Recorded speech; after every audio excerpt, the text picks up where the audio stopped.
Hello, everybody. I am University of Illinois Extension Commercial Agriculture Educator Philip Alberti, and I will be your moderator for today's program, Recognizing and Managing Stress. Our presenter today is Pam Schallhorn, an Extension Specialist in Community and Economic Development. For the last 2 years, Pam has been working with a small team of professors and Extension Specialists teaching farm stress training to Farm Service Agency employees and members of the American Farm Bureau and National Farmers Union. This program will be recorded and will be available at a later date. In the chat box, you will find a link to a demographic survey. This survey is completely optional. Additionally, at the end of the program, you will be encouraged to fill out a program evaluation. This is optional, but provides an opportunity to give feedback on the program and suggestions for future webinars. So with that, I would like to kick things over and welcome Pam. Pam, it's all yours. Thank you. Actually, sometimes I have a little problem changing the slides. As you mentioned, I'm Pam Schallhorn, and thank you. That was a great introduction, Philip. I appreciate it.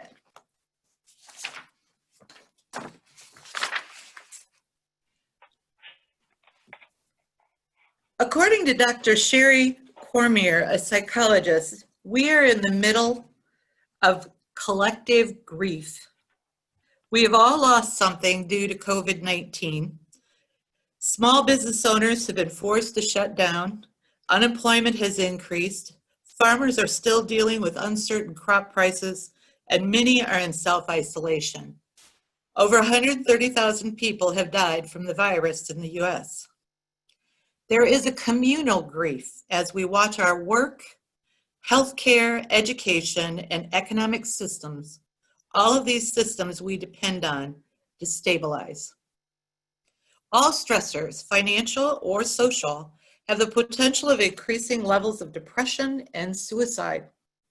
Think about your own stress, and I picked this photo for this slide on purpose because many of us, including myself, are remote working. That can be great for someone like me who's worked in her own home office before and has no husband and children. But for those of you who are trying to balance family, children, their education, and your work, can create a lot of stress. So right now, just look at that chat box and tell me what's going on in your life right now. The thing I want to remind everyone is that two people can have the same stressor and each will be affected differently.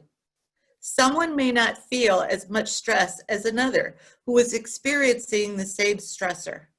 Stress is subjectively different for each individual. The way we deal with it is different, how it affects us is different, and it's something to keep in mind.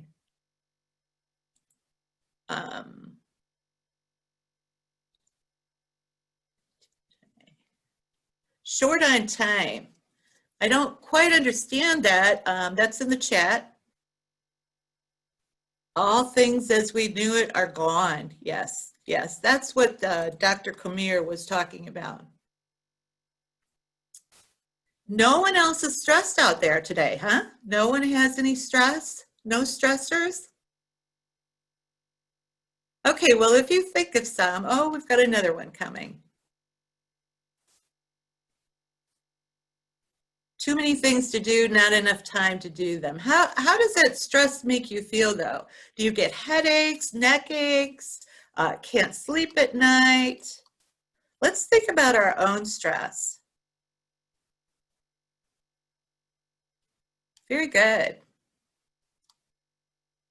Tight jaw, lack of sleep, yes. Actually, stress can become a very dangerous thing. I mean, it can create heart problems, it can create high blood pressure. It's something we all need to be consciously aware of, is that stress that we're feeling. Headaches, loss of sleep. Thank you. I want you to think about your own stress and how it impacts you as we start to go through this program.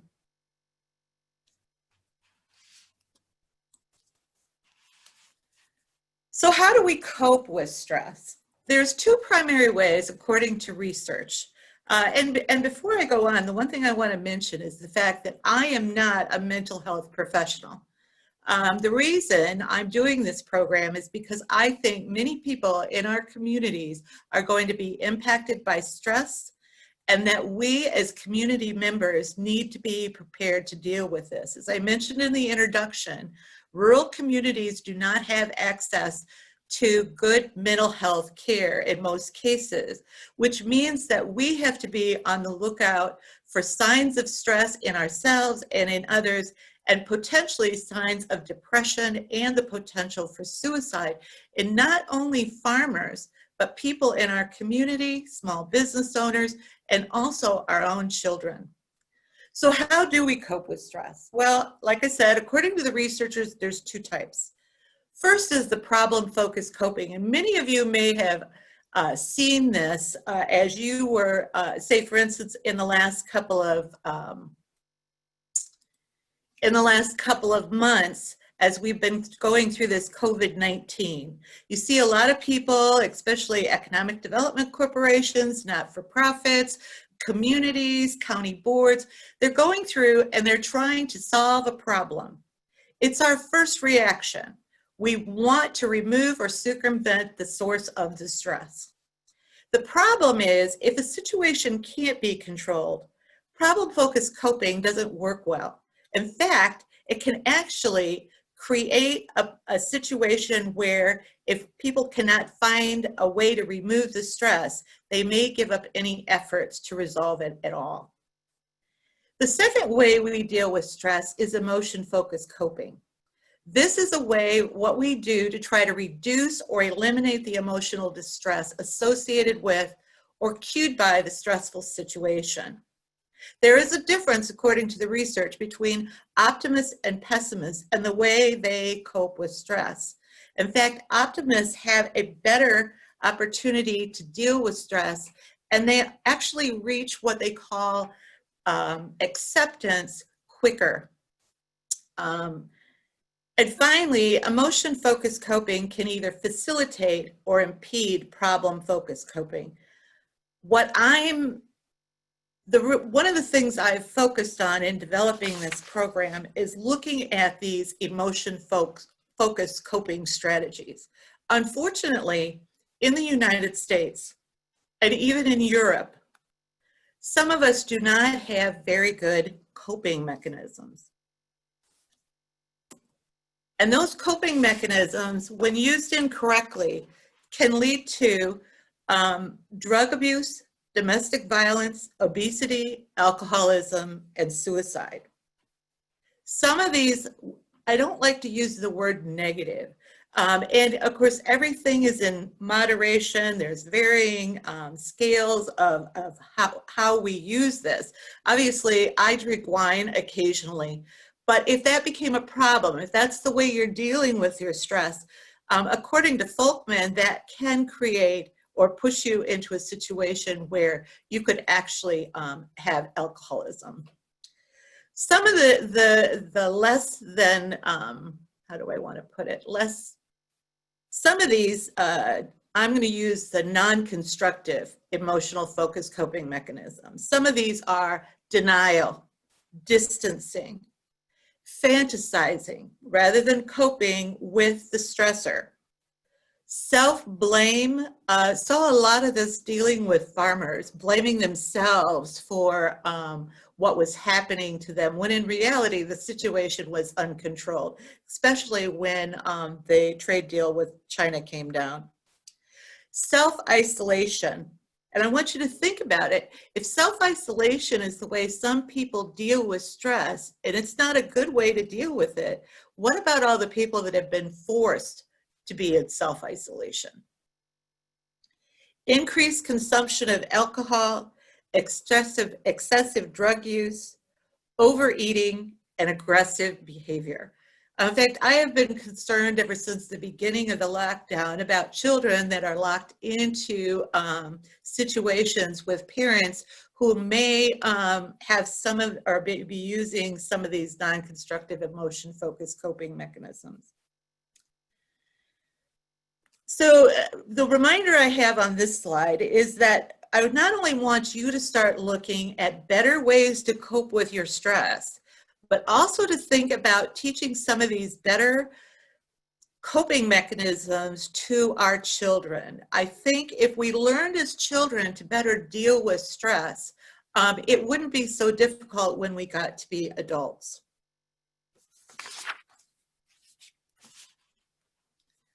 So what kind of healthy emotion-focused coping mechanisms can we have?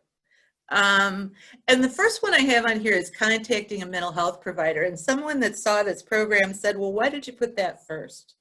Well, another friend of mine had taken a look at this program, and she reminded me that all of these healthy emotional focused coping mechanisms are great, but they should not take the place of contacting or working with a mental health provider.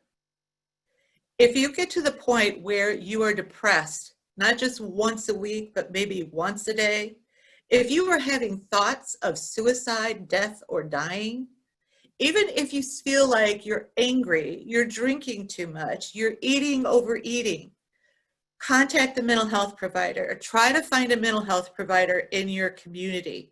And the same thing with you in your communities. If you notice people who seem to be depressed, or maybe you're concerned they might attempt suicide, encourage them to go directly to a mental health provider. Using these other healthy emotional focused coping mechanisms are not a substitute for actually getting the mental health care that you need. So one of a good emotional focused coping mechanism is finding social support. And this is really, really critical.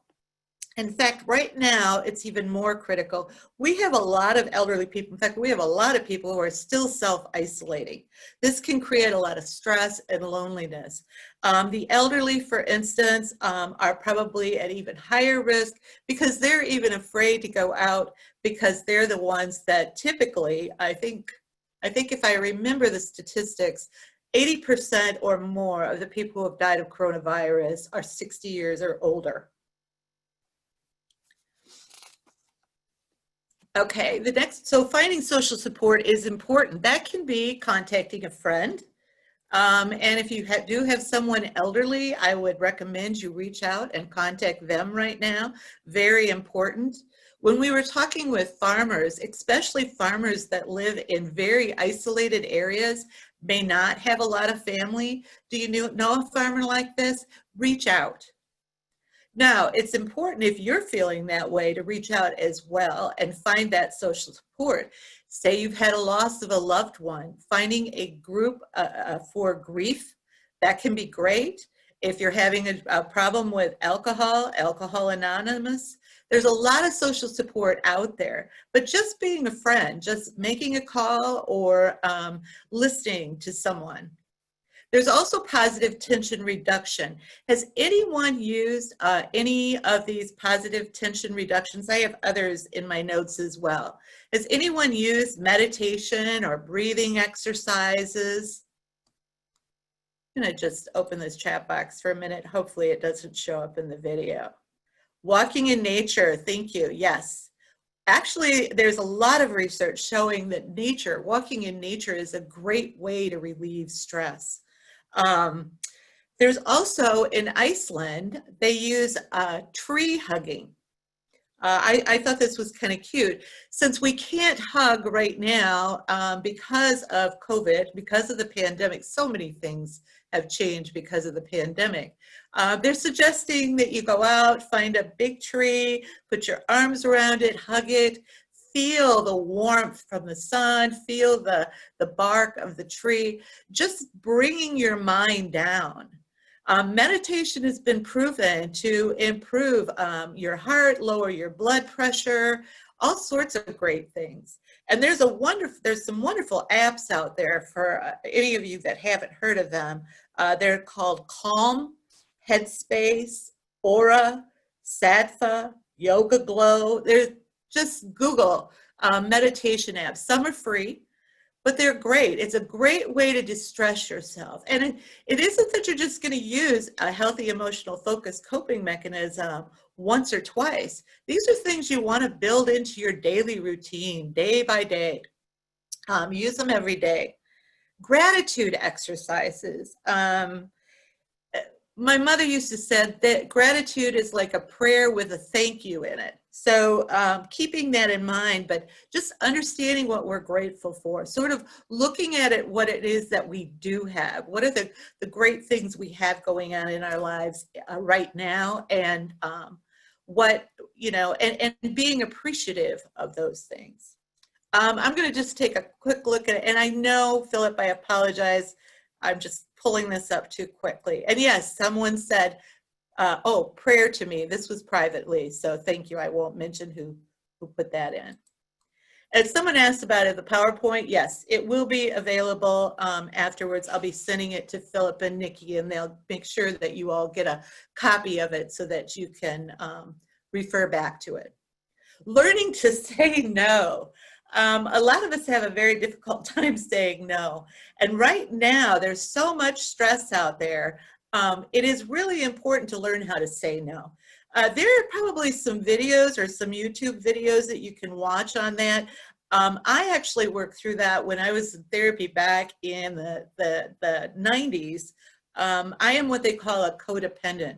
I was raised a lot around a lot of alcoholics, drug addicts, some very violent individuals in my family. And so I literally had to learn how to say no. And so sometimes it's not as easy as it sounds, but when you are stressed, trying to limit what it is that you're responsible for and just saying no can be a very powerful thing. The ability to express your feelings, again, that goes back to that social support, being able to find a friend that will just listen. And then finally, acceptance. You know, being able to accept what we have today in our lives. And again, what I'm encouraging, we have another chat here. Let me just take a quick look at this. Actually helping others in a tougher situation than yourself, get your eyes off self. Yes, actually looking at other people, that can be really important. It gives you something else to do. But remember, we still have to take a look at where we're at and what we're doing. We don't want to just focus on someone else and not take responsibility for ourselves. And that's back to some of those more negative or unhealthy emotion-focused coping mechanisms. But it can be very useful, you know, setting up social support groups, or maybe even going on Zoom to talk to some of your friends right now, giving them an opportunity to talk about how they're handling the pandemic, you're handling it. Let's say, for instance, if you were running a not-for-profit and you worked with a lot of volunteers that were 60 and over. Well, right now, they're not able to volunteer, but many of them are self-isolated. What you could do is actually start a social support network. You've been working with them, and if they don't use Zoom, if they don't know how to go online, and I know that can be frustrating, give them a call. Find their phone number, give them a call, find out how they're doing, give them a chance to talk.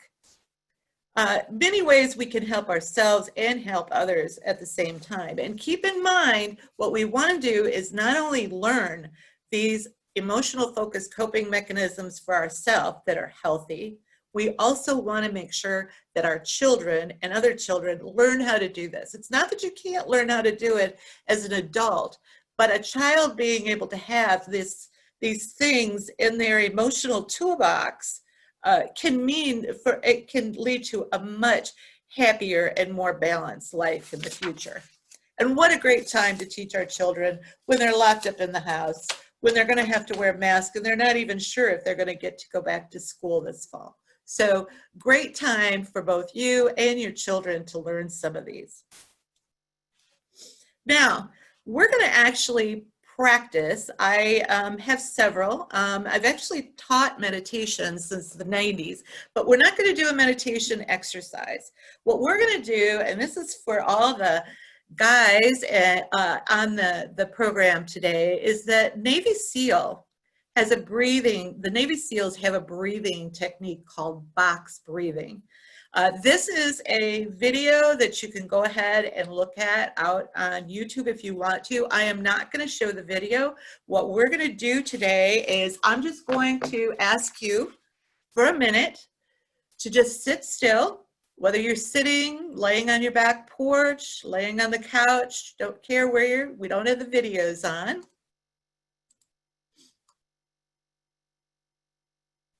Okay, someone has to leave the meeting.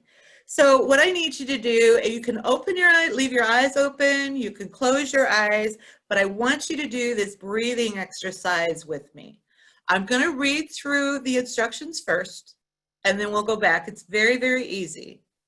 Okay, this is what we're going to do. First, we're going to breathe in for a slow count of 5. Then we're going to hold our breath for a slow count of 5. Then exhale for another slow count of 5.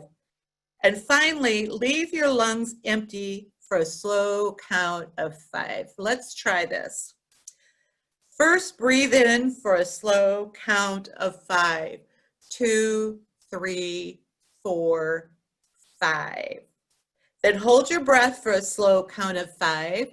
2, 3, 4, 5. Now exhale for a slow count of 5. 2, 3, 4, 5. Now leave your lungs empty for a slow count of 5. 3, 4, 5. Let's try that one more time. Breathe in for a slow count of 5. Then hold your breath for a slow count of 5. Now exhale for a slow count of 5. Now leave your lungs empty for a slow count of 5. Okay, now think about how you feel. Feel free to use the chat box. I like to make this as interactive as possible, and I'm looking at the chat as soon as I can. And both of her kids are doing the exercise with her. You go, Nancy. Great. You could try it again if you want to, but let me know, how are you feeling? Do you feel more calm? Was it easy enough to do? Some of you are so relaxed you can't use the chat box. Healthier. Someone feels healthier. Well, I just wanted to show you how easy it is to learn a healthy coping mechanism and how easy it is to do and do it every day. Easy enough to do, but really need to concentrate. That's all part of it. That concentrating on something else, concentrating on your breath, that's what helps us calm. Now, I wanted to mention just an example of this is that I do, and like I said, I teach, have taught meditation since the late 90s. A couple of months ago, I was in the doctor's office, and for some reason, the nurse was she was very upset about insurance billings and changes at the hospital.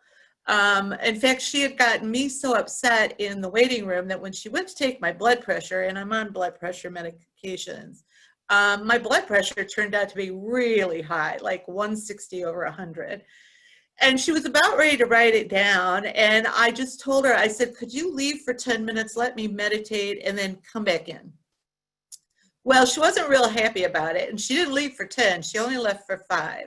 But I have a meditation that I do, and I can go into it after all this practice. This all takes practice to get us where we need to, where we can actually do this quickly. It can take a lot more time to de-stress until you know what you're doing. But I have a very short meditation visualization, actually, of when I was on the beach in Cancun. White sand at my feet. You can visualize this now if you want to. Walking along, hearing the water lap against the beach. And about 5 minutes later, she walked back in. She took my blood pressure, and honestly, she couldn't believe it. It was actually had dropped to 130 over 80, which is perfectly normal for me. So this just shows you the power of some of these techniques for being able to distress ourselves.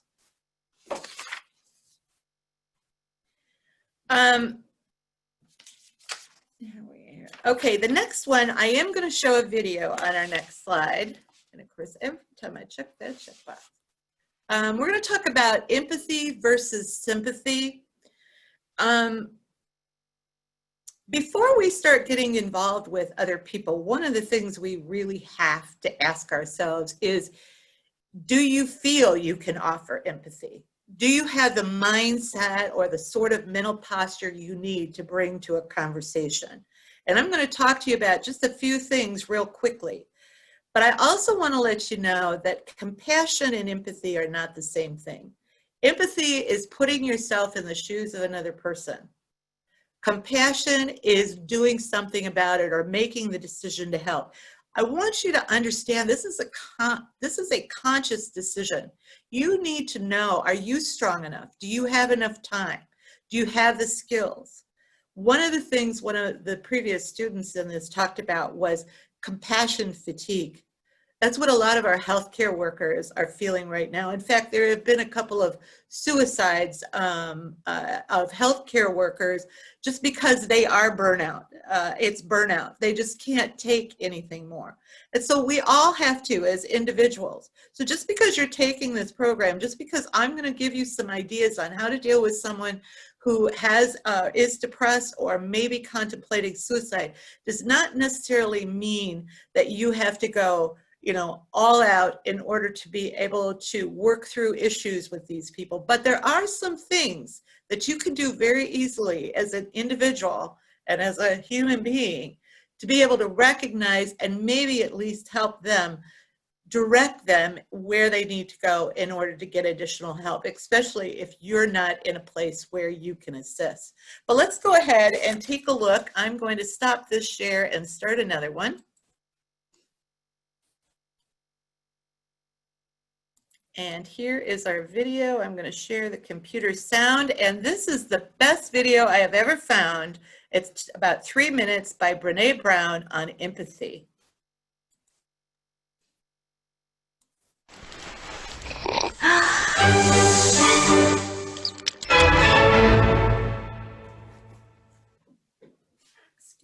So what is empathy, and why is it very different than sympathy?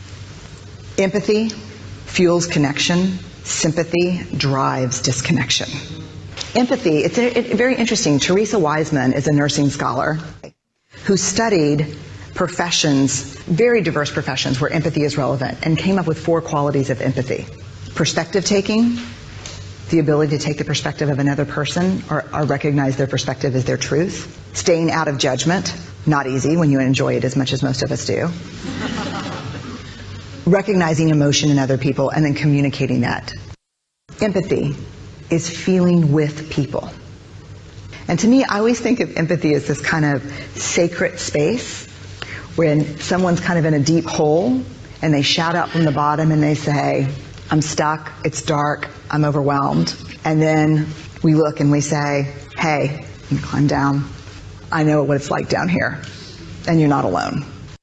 Sympathy is, ooh, it's bad, no, you want a sandwich?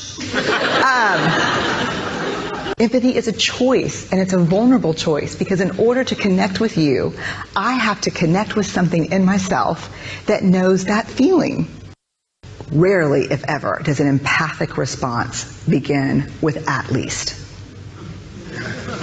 I had it, yeah. And we do it all the time, because you know what? Someone just shared something with us that's incredibly painful, and we're trying to silver lining it. I don't think that's a verb, but I'm using it as one. We're trying to put the silver lining around it. So, I had a miscarriage. Oh, at least you know you can get pregnant. I think my marriage is falling apart. At least you have a marriage. John's getting kicked out of school. At least Sarah is an A student. But one of the things we do sometimes in the face of very difficult conversations is we try to make things better. If I share something with you that's very difficult, I'd rather you say, I don't even know what to say right now. I'm just so glad you told me. Because the truth is, rarely can a response make something better. What makes something better is connection.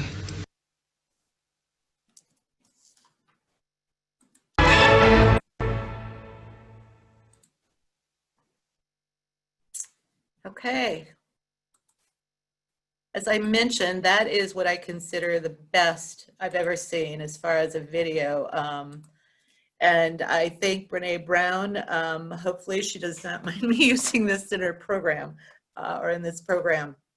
As you can see, empathy is quite different from sympathy. I think a lot of us are programmed to find that silver lining. It's back to the problem-focused coping strategy. It's like someone is hurting, someone is stressed. We want to find a solution. We want to help them get through this, get over it. When people are depressed and in depression, it's like they're in a deep, dark hole and they just don't feel like they're able to get out. It's really important for us to remember that we want to give empathy, that sometimes all it takes is listening. And that's our next slide. It's about practicing active listening. Active listening requires being present while encouraging the person you are interacting with to reveal more about themselves. You want to make sure when you're listening to someone and you're using active listening that you're paying attention to all of their body language.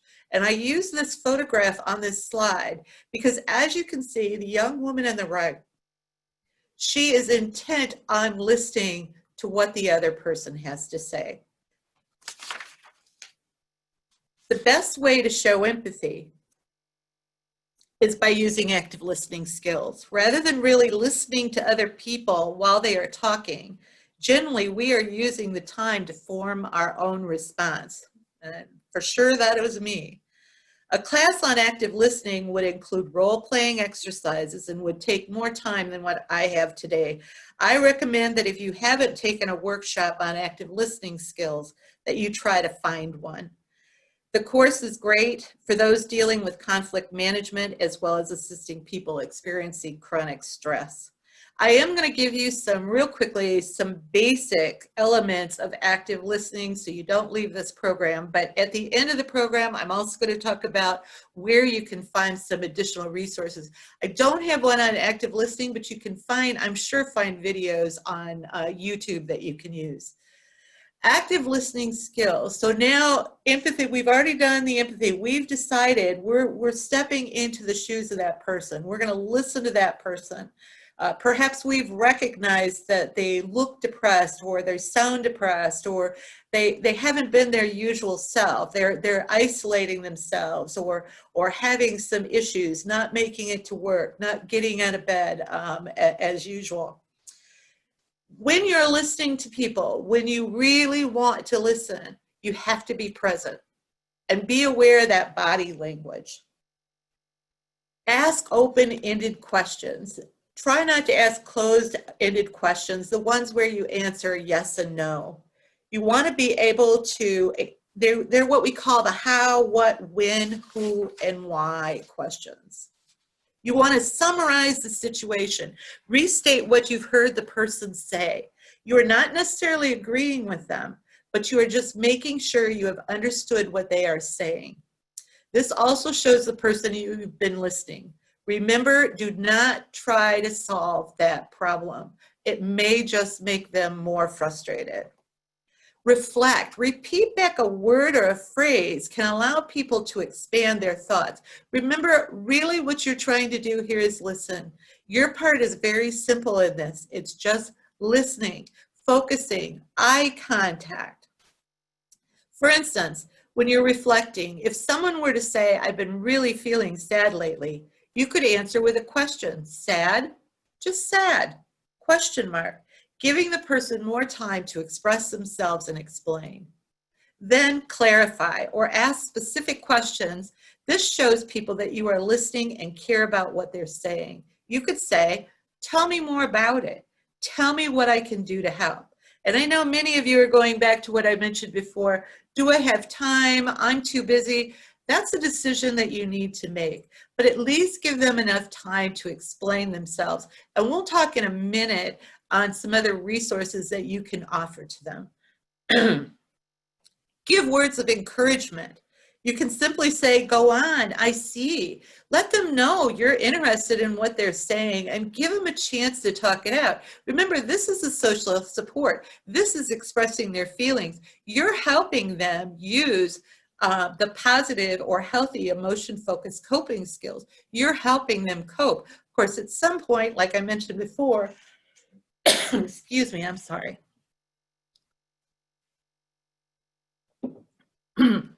At some point, it may be more than you feel like you can handle, and at any point, you may want to recommend them getting in to see a mental health provider. And then finally, react. It's okay for you to feel something, okay? So if you want to talk about it and say, boy, that sounds horrible, or it's got to be so frustrating, it's not that you can't say anything.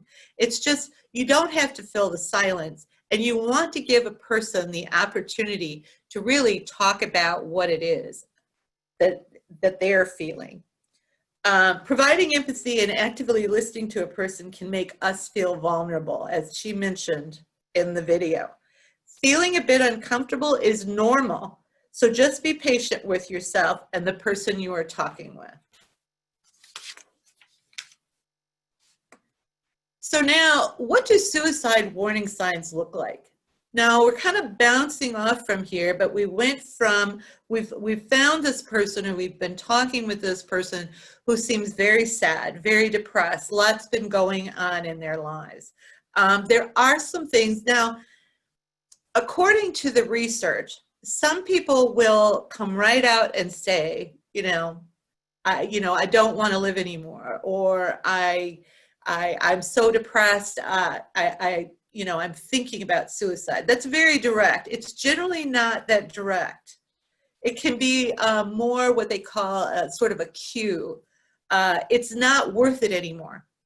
I don't think I can keep going. For lending officers, when we were working with the farm service agencies, they'd actually heard someone say, what happens to my debt if I die? Or if you foreclose on me, you'll see my obituary in the paper. These are actually quotes, all of these, from the Farm Service Agency employees. Is this enough medicine to kill someone? And take good care of your mother when I'm gone. When I talk about this, one thing I want to note on this slide, because we're kind of building up now to what happens if you think that someone may be contemplating suicide.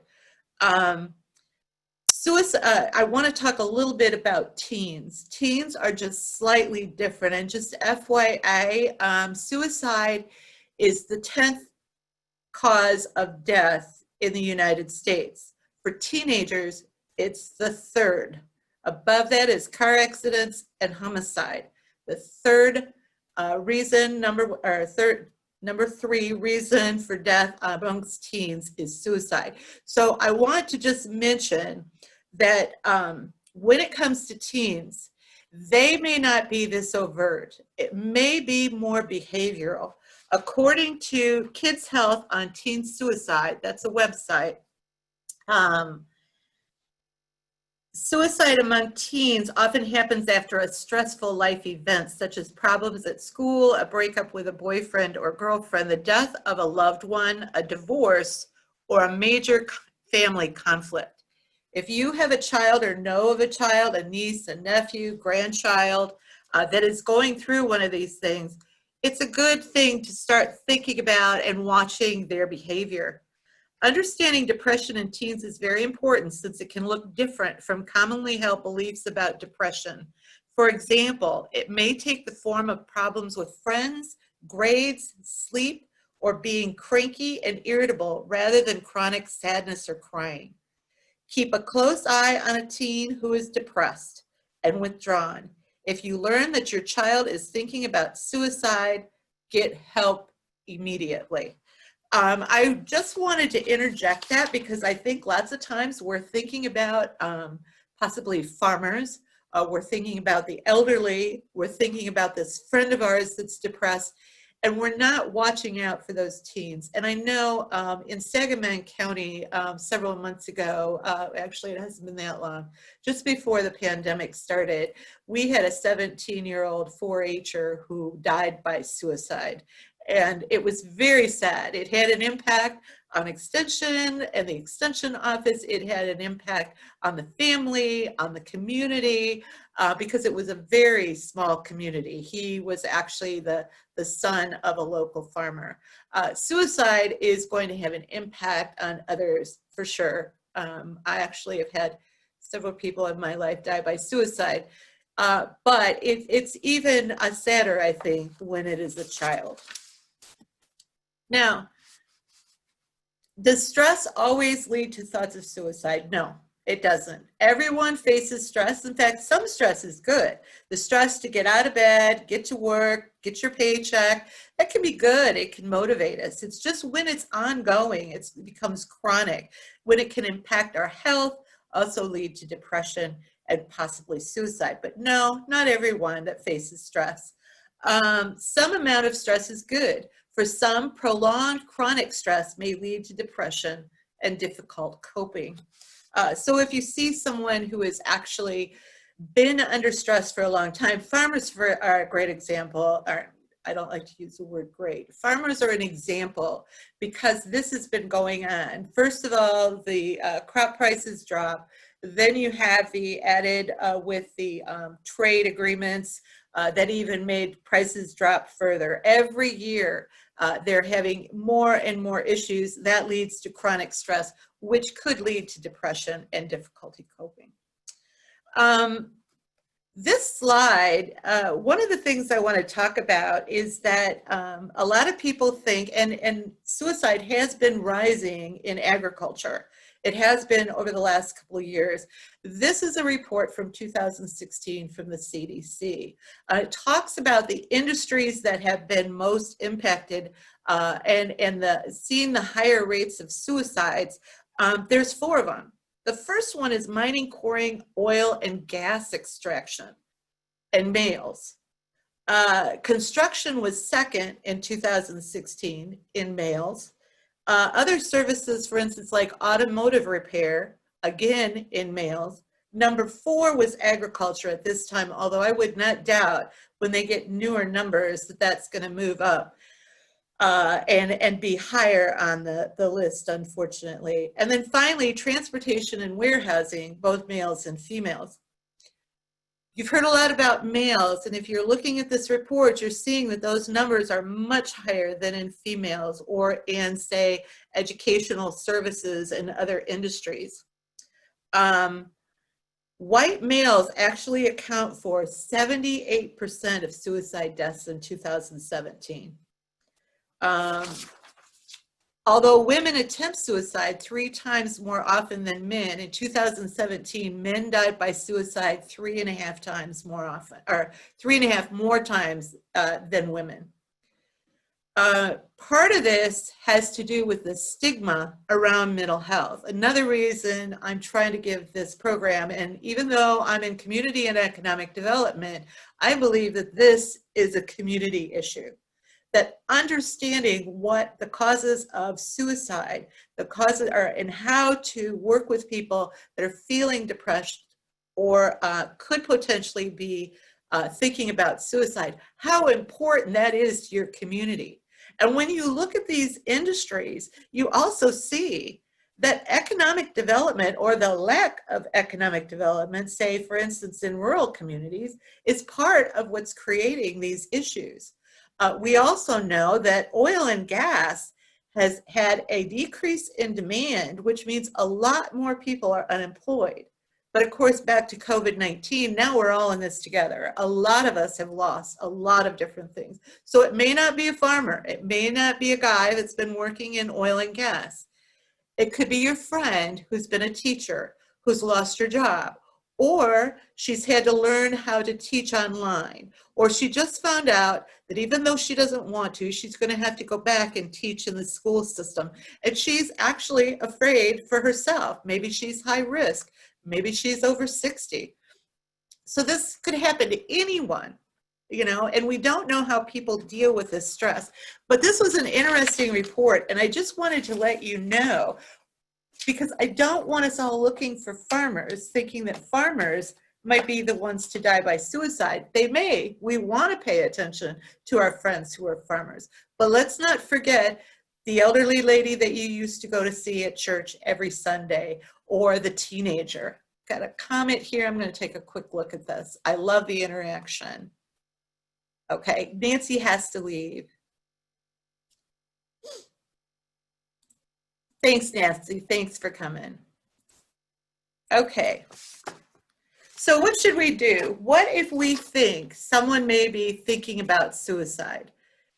This is the next exercise we're going to do. It's super easy. It's only going to take a minute, but the research says that we ask the person directly if they are thinking about suicide. Some of you may be saying, oh no, I can't do this, can never do this. I think I felt the same way when I started to teach this. But after a while, and by the way, since I started teaching this 2 years ago, I've had to ask this question to 2 individuals, and the first one said yes. So just to let you know, it was a farmer who had not only hit the crop prices and problems with that, but he was also along the Mississippi River and the flooding. He just had so much stress, and then the bank was telling him he was going to lose his farm. And there were no programs because all of his beans were in the bins. They had exploded. So what I'm going to ask you to do, and by the way, the research says asking directly does not increase risk of suicide. Same thing for teens. Research shows it may provide the person with a sense of relief. Okay, so if you're thinking that this person could, let's try this. Everybody's on mute. Generally, we do this through not a role play, but when we do it in person, you're asking someone else. It can be very uncomfortable, but let's say the words out loud, okay? Are you having thoughts of suicide, death, or dying? Please try to say this. I know it's tough. I know it's really hard, and you're thinking, I hope I never have to say this. I hope you never do, but try it. Are you having thoughts of suicide, death, or dying?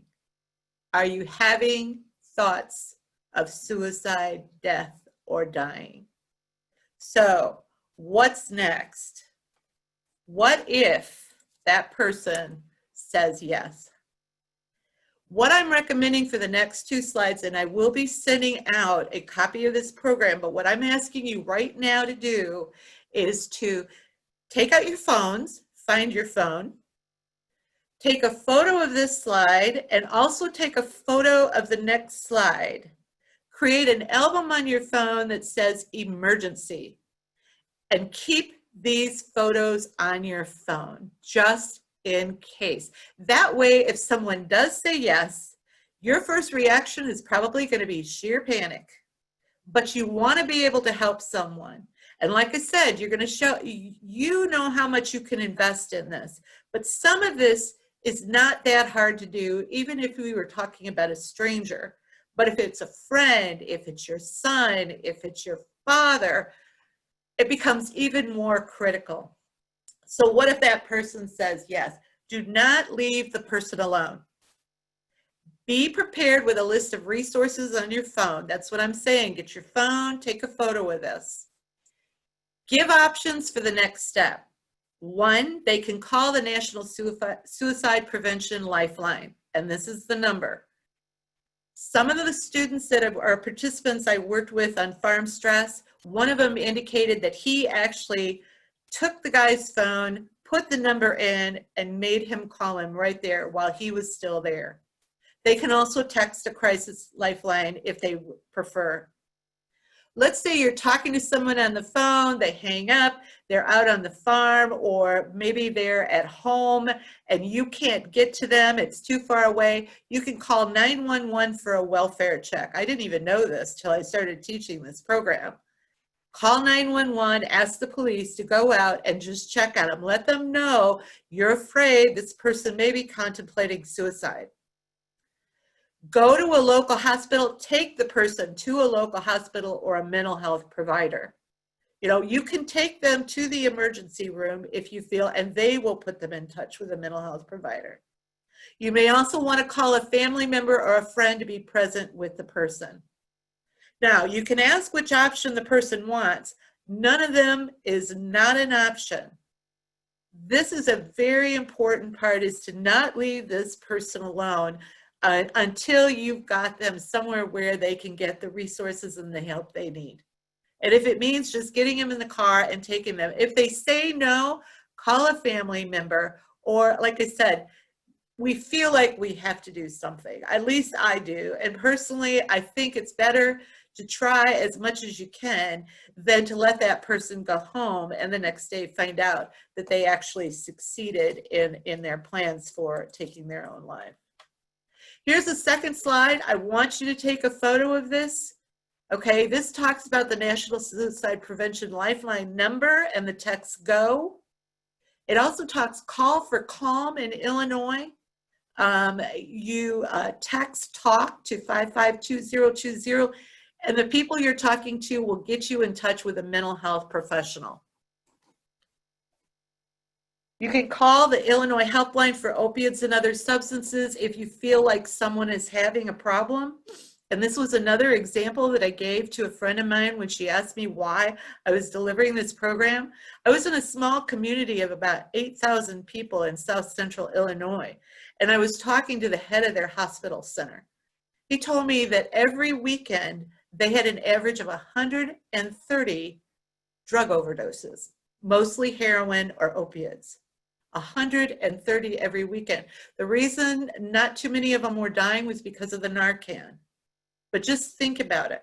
So if you feel like someone needs help, there's the helpline for opiates and substances. There's also a helpline for domestic violence, which might be an important one to have, especially if you think there might be a problem in a home. And I know, again, you might be thinking, oh, I can't do that. I don't think I would do that. Maybe you wouldn't. It's a choice. Empathy is a choice. Compassion is a choice. We all have to make that decision for ourselves. These are just the techniques, the skills, the information that you would need if you ran into this problem and decided you were going to take that next step. If you want to learn more, U of I Extension has a wonderful program called Discover Wellness Series. They have a program on mindfulness and self-care for the caregiver. These are great programs if you're interested. There's also a Rural Resilience Farm Stress Training Program. It's a self-paced course that can be completed in about 3 hours. That's available. Actually, when you take it, you're going to see that some of the material in this program actually came from that program. It's a wonderful program. It was actually developed by Michigan State University, and it's part of the program I've been teaching for 2 years now. Actually, the program that MSU gave, it actually takes a total of about 13 or 14 hours between the role-playing, in-person sessions, this 3-hour online program, and some online webinars that we did. So you can see that I'm cramming a lot of material into just a little under an hour. Next, the Center for Disease Control has a wonderful package, especially if you're interested about the teen suicides. But to understand more about preventing suicide, there's a technical package of policy, programs, and practices. This again is the link. These are all the links. And again, you will be getting a copy of this course. And then finally, there's a mental health first aid course. I have not been talking about mental illness on purpose, okay? I am not a mental health professional, but a lot of people have to deal with mental illness in their own lives and with members in their family. In fact, there's books on compassion fatigue when it comes to trying to deal with someone who has a mental illness and dealing with that on on a regular basis. And obviously, having a mental illness can be very debilitating itself.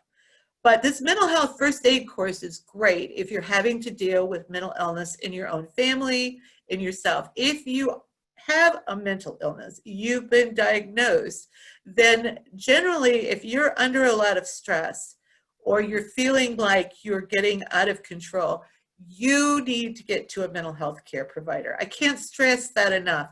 That is not an option. That is where we need to go. Using those positive emotion focus-based coping mechanisms is great, but it's not a substitute. And finally, does anyone have any questions? That actually wraps up our program for today. Questions, comments, suggestions? I know that's a lot of material, and I know that suicide is a really heavy subject. So I hope that I was at least able to give you some information you can use.